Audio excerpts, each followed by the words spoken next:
నమస్తే. తమిళ సినీ ఇండస్ట్రీలో చిన్న కలకలం. అయితే అందరి సమస్యలు దీంతో తీరిపోతున్నాయని, లేదా సమస్యలకి ఒక చెక్ పెడతానికే ఈ యొక్క బ్రేక్ అని చెప్పేసి అయితే తమిళ నడిగర సంఘం చెప్తుంది. అయితే ఇంతకీ తమిళ ఇండస్ట్రీలో ఏం జరుగుతుంది అనే దానిపై మనతో పాటు సీనియర్ జర్నలిస్ట్ హేమ్ సుందర్ గారు ఉన్నారు. వారిని అడిగి తెలుసుకుందాం. సార్ నమస్తే. నమస్తే అండి. తమిళ ఇండస్ట్రీ పూర్తిగా యూనిటీగా ఉంటుందని దానికి ఖచ్చితంగా చాలా రకాలైనటువంటి ఆధారాలు ఉన్నాయి. అది జల్లికట్టు విషయంలో కావచ్చు, మిగతా ఇష్యూలో కావచ్చు. కానీ సమస్యలు కూడా అదే విధంగా చాలా ఎక్కువ కూడా మనకి తమిళ సంఘం నుంచి మనం వినిపిస్తూ ఉంటుంది. అయితే దీనికి సంబంధించి 2-3 వర్గాలు అయితే ఉన్నాయి. ఒకటి నడిగర సంఘం కావచ్చు, లేదంటే ఇంకో సంఘం కావచ్చు. అయితే కొత్తగా ఇప్పుడు తమిళ ఇండస్ట్రీలో సినిమాలకు సంబంధించి ఎటువంటి రూల్స్ పాటించడం లేదు అన్నట్టుగా కొన్ని అయితే వార్తలు వస్తున్నాయి. వీటికి చెక్ పెడతానికే నడిగర సంఘం ఒక ఇష్యూ అయితే రేస్ చేసిందని చెప్పేసి అంటున్నారు. అయితే మొత్తానికి ఆ ఇష్యూ ఏంటి, అవి ఎలాంటి నిర్ణయాలు తీసుకోబోతున్నారు, ఇది తెలుగు ఇండస్ట్రీకి కూడా ఏమన్నా వర్తిస్తుందా, తెలుగు ఇండస్ట్రీ కూడా పాటిస్తే ఎలా ఉంటుందంటారు? అది అందరికీ వర్తిస్తుందండి. ఎందుకంటే తమిళ ఇండస్ట్రీ ఒక స్ఫూర్తిదాయకమైన నిర్ణయం తీసుకుంది. అంటే నడిగర సంఘం, నటులకు సంబంధించిన సంఘం సపరేటు, నిర్మాతల మండలి నిర్ణయం తీసుకుంది. అంటే నటీనటులు ఎవరైనా అడ్వాన్సుల రూపంలో ఎలా తీసుకుంటారు, ముందే అడ్వాన్సులు తీసుకోవటాన్ని ఇక ఆపేయాలి అనేది వాళ్ళు. ఎందుకంటే ఒక సినిమా కంప్లీట్ అయిన తర్వాత ఇంకో సినిమా కమిట్ అవ్వాలి తప్పితే చాలామంది ఏం చేస్తూ ఉంటారంటే అడ్వాన్సుల రూపంలో తీసుకుంటారు, కానీ షూటింగ్ మొదలు పెట్టినప్పుడు రారు విసిగిస్తూ ఉంటారు. దానివల్ల నలిగిపోయేది నిర్మాతలే. అది తమిళ ఇండస్ట్రీ కావచ్చు, లేదా తెలుగు ఇండస్ట్రీ కావచ్చు, ఏ ఇండస్ట్రీ అయినా నిర్మాతలు నలిగిపోతున్నారు. దాని మీదే నిర్మాతల మండలి ఫోకస్ పెట్టి ఈ షూటింగ్లు ఎవడైతే ఉన్నాయో కొత్త సినిమా షూటింగ్లు మొదలు పెట్టకూడదు, ఉన్న సినిమా షూటింగ్లు అక్టోబర్ 31 కల్లా పూర్తి చేయాలి అనేది వాళ్ళు చేసిన డిమాండ్స్. దీనివల్ల ఏమవుతుందంటే కమిట్ అయిన వాళ్ళు ఆర్టిస్టులు ఎవరైతే ఉన్నారో వాళ్ళు కంపల్సరిగా దాని మీద నడిగర సంఘం కూడా ఫోకస్ పెట్టి వాళ్ళు కూడా ఇన్స్ట్రక్షన్ జారీ చేయాల్సిందే.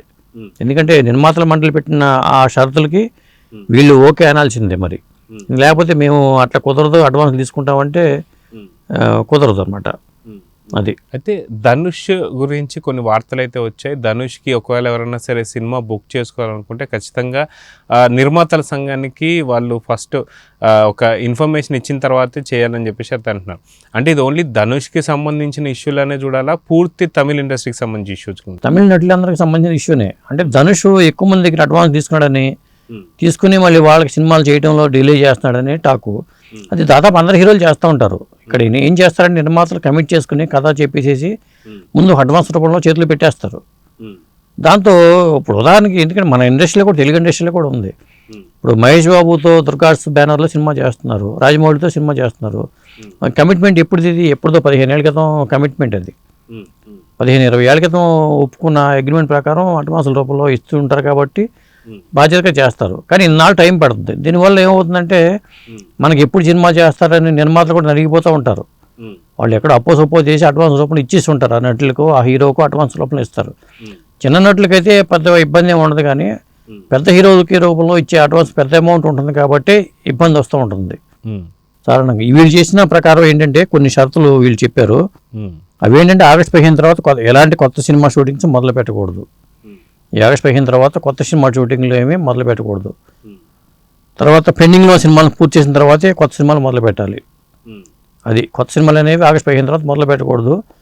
ఉన్న సినిమాలో ఆగస్టు 31 కల్లా అన్ని సినిమా షూటింగ్లు ముగించాలి. అది అక్టోబర్ 31 కల్లా పెండింగ్లో ఉన్న షూటింగ్స్ అన్నీ పూర్తి చేయాలి అనేది ఒక షరతు.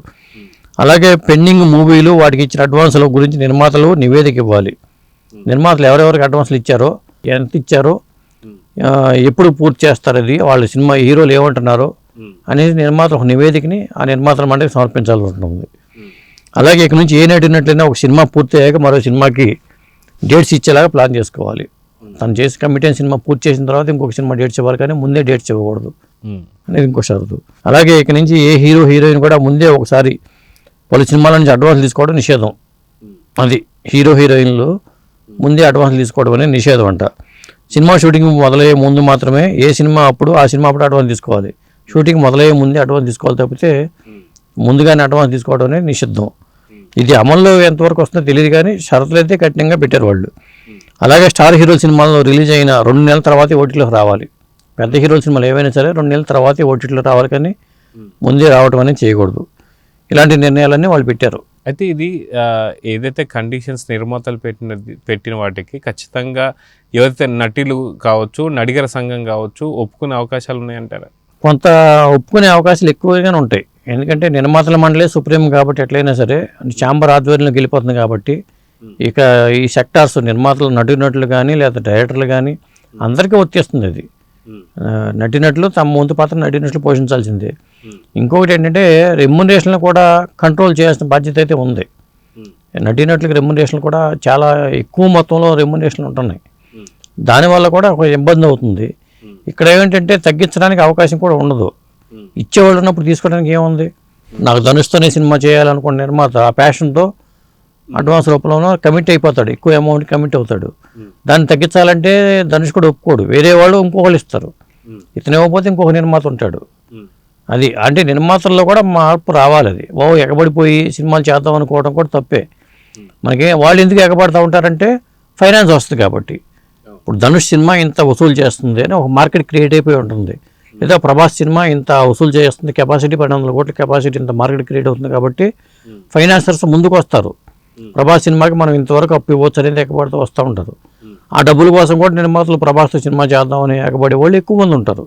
ఇట్లా ఉంటుంది. ఇది ఆ హీరో వసూలు చేసే సినిమాని బట్టే అతని మార్కెట్ కానీ అతనికి డిమాండ్ కానీ ఉంటుంది. అది అయితే తమిళ ఇండస్ట్రీలో ఈ సమస్యలని మనం చూసాం కాబట్టి టాలీవుడ్ ఇండస్ట్రీలో కూడా ఇలాంటి సమస్యలు ఉన్నాయా, లేదా ఇంత తీవ్రంగా ఉన్నాయా, లేదా అంటే ఏం చెప్తారు? కంపల్సరిగా ఇప్పుడు టాలీవుడ్లో కూడా ఉన్నాయి. ఇప్పుడు తమిళ ఇండస్ట్రీ ముందు పిల్లి మెడలు గంట కట్టేది ఎవరంటారు కాబట్టి తమిళ ఇండస్ట్రీ గంట కట్టింది. రేపు తెలుగు ఇండస్ట్రీలో కూడా రేపు నిర్మాతల మండలి సమావేశం చేసుకుని తీసుకుంటారు. ఇలా తీసుకున్నప్పుడు సౌత్ ఇండియన్ ఫిల్మ్ ఛాంబర్ ఆధ్వర్యంలో కూడా సౌత్ ఇండియాకి ఒక ఛాంబర్ ఉంది కాబట్టి అసలు ఆ ఛాంబర్ ఇన్వాల్వ్ అయితే బెటర్. ఇంకా ఇప్పుడు ఈ నిర్మాతల మండలి ప్రకారం ఈ డిమాండ్స్ అక్కడ తమిళనాడు ఇండస్ట్రీ నుంచి ఎలాంటివి ఉన్నాయి కాబట్టి అన్ని సౌత్ ఇండియన్ ఫిల్మ్ ఛాంబర్ ఒకటి ఉంది కాబట్టి సౌత్ ఇండియన్ ఫిల్మ్ ఛాంబర్ ఏం చేయాలి? తెలుగులో కూడా మీకు ఏమైనా సమస్యలు ఉన్నాయి, మలయాళంలో మీకు ఎలాంటి సమస్యలు ఉన్నాయి, ఇవన్నీ తీసుకొచ్చి సౌత్ ఇండియా ఛాంబర్ కూడా ముందు పెట్టుకుని వాళ్ళే ఒక గైడ్లైన్స్ ఫ్రేమ్ చేసుకుని ఆ ప్రకారం వెళ్ళటం అనేది చాలా ఉత్తమం. అయితే మనం రాజాసాబ్ని చూస్తున్నాం. గతంలో మనం చూస్తే కల్కి కావచ్చు, అంతకుముందు పెద్ద పెద్ద సినిమాలు సలార్ కావచ్చు, బాహుబలి కావచ్చు, ఇలాంటి తీసినటువంటి ఒక ప్రభాస్ కూడా ఒక చిన్న నిర్మాతలకి, చిన్న డైరెక్టర్లకి అయితే అవకాశం ఇచ్చాడు. సో ఇదే విధంగా అన్ని సంఘాలు కూడా చిన్న నిర్మాతలకి, ఒక మంచి టాలెంట్ ఉన్న డైరెక్టర్స్కి కూడా అవకాశం ఇవ్వాలనేటువంటి ఒక చిన్న ప్రతిపాదన తీసుకొస్తే కూడా బాగుంటుంది అనుకుంటా. ఇండస్ట్రీ కూడా కలకల్లాడుతుంది. అది వర్కౌట్ అవ్వదండి. ఇప్పుడు ఎందుకంటే మనం ఇవ్వాలి అనుకున్నప్పుడు చిన్న సినిమా నిర్మాత చిన్న సినిమాలకే పరిమితం అయిపోవాల్సిందే. అసలు పెద్ద హీరోలతో సినిమాలు చేసిన బ్యానర్లు, పెద్ద బ్యానర్లు కూడా ఇప్పుడు సినిమాలు చేసే పరిస్థితి లేదు. సినిమాలు చేయటం వల్ల గిట్టుబాటు కావడం లేదు, మనం మునిగిపోతున్నాం తప్పితే మనం తేవట్లేదనే ఒపీనియన్తో చాలామంది ఉన్నారు. ఎవరో ఎన్ఆర్ఐ సపోర్ట్తో కొంతమంది వచ్చి నిర్మాతలు వచ్చి వాళ్ళు మనుగడ వల్ల ఇండస్ట్రీ బతుకుతుంది. కానీ వాళ్ళు కూడా లేకపోతే సినిమాలు లేవు. ఇప్పుడు పీపుల్స్ మీడియా ఫ్యాక్టరీ కానీ, మైత్రి వాళ్ళు కానీ, ఇది క్రౌడ్ ఫండింగ్ మీద వాళ్ళు రన్ అవుతున్న సంస్థలు ఇవి చెప్పాలంటే. ఆ క్రౌడ్ ఫండింగ్ మీద ఎన్ఆర్ఐస్ కొంత ఇన్వాల్వ్ అవ్వటం వల్ల ఈ కొత్తగా సినిమాలు రాబోతున్నాయి, సినిమాలు చేస్తున్నారు తప్పితే పాత బ్యానర్ రోడ్ సినిమాలు ఎక్కడ చేస్తున్నారు చెప్పండి? ఇప్పుడు సురేష్ ప్రొడక్షన్స్ సినిమాలు చేయట్లేదు. ఒకప్పుడు సినిమాలు చేసిన సురేష్ ప్రొడక్షన్స్ కానీ, మరి ఎంఎస్ రాజు గారు బ్యానర్లో పెద్ద పెద్ద సినిమాలు వచ్చినాయి, వాళ్ళు కానీ చేయట్లేదు కదా. ఈ మైత్రి మూవీస్ వాళ్ళు, పీపుల్స్ మీడియా ఫ్యాక్టరీ వాళ్ళు, వీళ్ళే ఇప్పుడు ఇండస్ట్రీలో కొద్దిగా ఎక్కువ సినిమాలు చేస్తున్నారు. అయితే తమిళ ఇండస్ట్రీలో ఈ వస్తున్నటువంటి ఈ రూల్స్ అండ్ రెగ్యులేషన్స్కి నిజంగా తమిళ ఇండస్ట్రీలో ఉన్నటువంటి సమస్యలన్నీ కూడా 31వ తారీఖు అక్టోబర్ దాకా అయితే ఇచ్చారు కాబట్టి అక్కడతో మళ్ళీ ఇంకొక మీట్ ఉంటుందా? ఇక్కడతో సమస్య తీరిపోతుంది? నేను అనుకోవడం ఇది ఇంప్లిమెంటేషన్లో సాధ్యం అవుద్దా లేదా నాకు ఆ డౌటే ఉంది. ఇప్పుడు అక్టోబర్ 31 వరకు కంప్లీట్ చేసేయాలి, అప్పటిదాకా కొత్త సినిమాలు ప్రారంభించకూడదు అంటున్నారు. ఉన్న సినిమాలు కంప్లీట్ చేయాలంటున్నారు. ఉన్న సినిమాలు ఎట్టా కంప్లీట్ అవుతాయి, కానీ అమల్లోకి తీసుకురావటం మీద నాకు డౌట్ ఉంది. అనుకున్నట్టుగా అమలు జరగవు. వాళ్ళు చేస్తారు కానీ అనుకుంటారు కానీ అది సాధ్యం కాదు. సడన్గా ఒక హీరో ఖాళీ ఉంటాడు, కొత్త సినిమా స్టార్ట్ చేయకూడదంటే ఎలా కుదురుతుంది? అజిత్ విరాయి మర్చి సినిమా అయిపోయింది, వెంటనే ఇంకో సినిమా స్టార్ట్ చేయాలనుకుంటాడు. అనుకున్నప్పుడు నువ్వు నవంబర్ 1వ తారీఖు వరకు నువ్వు కమిట్ అవ్వకూడదు, సినిమా చేయకూడదు, ఎలా సాధ్యం అవుతుంది?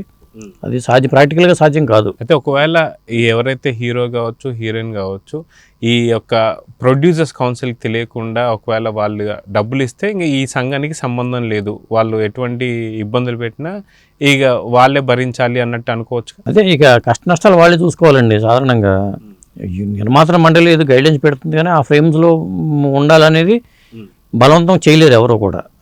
అది ఎవరు ఇండివిజువాలిటీ వాళ్ళ ప్రకారం ఉంటుంది.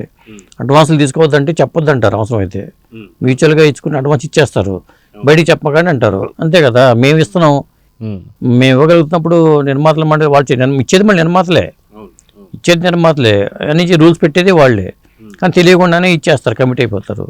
అది ఆపడం సాధ్యం కాదు. నేను ఎప్పుడో నవంబర్ 1 తర్వాత ఇస్తాను అంటే కుదరదు. ఆ హీరో ఖాళీగా ఉన్నాడు, సినిమా షూటింగ్ అయిపోయింది, నవంబర్ 1 తర్వాతే అడ్వాన్స్ తీసుకోవాలి అంటే ఆ హీరోకి సాధ్యం కాదు, ఆ నిర్మాతలు కూడా ఆగరు. అది సాధ్యం కాదు, ప్రాక్టికల్గా అయితే సాధ్యం కాదు. రూల్స్ అయితే బాగున్నాయి కానీ అది. సో మొత్తానికి తమిళ ఇండస్ట్రీకి సంబంధించిన ఈ సమస్య ఇక్కడితోనే తీరిపోతుందా, లేదంటే మిగతా టాలీవుడ్ కావచ్చు, లేదంటే మడుకు శాండిల్వుడ్ కావచ్చు, వీటన్నిటికీ పాకే అవకాశం ఉందంటారా? 100% ఉంది. ఎక్కడికక్కడే సమస్యలు, చాలా ఇండస్ట్రీలో సమస్యలు ఉన్నాయి. కాకపోతే ఎవరు కాళ్ళు దాన్ని ధైర్యం చేసి ముందుకు రావట్లా. ఎందుకంటే హీరో బేస్డ్ ఇండస్ట్రీ అనేది, హీరో మీద డిపెండ్ అయ్యే సినిమాలు నడుస్తున్నాయి ఇక్కడ. కాబట్టి నిర్మాత అనేవాడు నామమాత్రమే. ఇక్కడ పేరుకే నిర్మాతల మండలి సుపీరియర్ అనుకోవచ్చు, కానీ ఇక్కడ హీరో చెప్పిందే వేదం. ఇక్కడ ఈ ఇండస్ట్రీ హీరోల మీదే బట్టకడుతుంది చెప్పాలంటే. నిర్మాతలు కూడా హీరోల మీద డిపెండ్ అయ్యే ఉన్నారు. కాబట్టి హీరోలను బట్టే ఇండస్ట్రీ ఉంటుంది తప్పితే నిర్మాతలను బట్టి లేదు. చెప్పుకోవడానికి నిర్మాతలు వాళ్ళు. కాబట్టి హీరోలు శాసిస్తున్నారు ఇండస్ట్రీని. మా సినిమా వసూళ్ళు ఇంత వస్తున్నాయి అనగానే ఆటోమేటిక్గా ఇండస్ట్రీ శాసించినట్టే. మార్కెట్ ఉంది అంటే ఆ హీరోకి అతని చేతిలోనే ఇండస్ట్రీ ఉన్నట్టు లెక్క. కాబట్టి హీరోలను బట్టే ఇండస్ట్రీ నడుస్తుంది. అది ఏది ఎప్పుడైనా సరే హీరోని బట్టి నడుస్తుంది, నడవాల్సిందే. లేదా ఆ డైరెక్టర్ని బట్టి నడవాల్సిందే. రాజమౌళి లాంటి డైరెక్టర్లో లేదా ప్రశాంత్ నీల్ డైరెక్టర్లో ప్రూవ్ చేసుకున్నారు కాబట్టి, తామేంటి ప్రూవ్ చేసుకున్నారు కాబట్టి కొంత వాళ్ళు కూడా శాసించే పరిస్థితి ఉంది. సో చూద్దాం సార్, మొత్తానికి తమిళ ఇండస్ట్రీలో వచ్చినటువంటి ఈ సమస్య మిగతా అన్ని సంఘాలకు కూడా ఈ యొక్క సమస్య దీంతో తీరిపోవాలని అయితే కోరుకుందాం. నమస్తే. నమస్తే.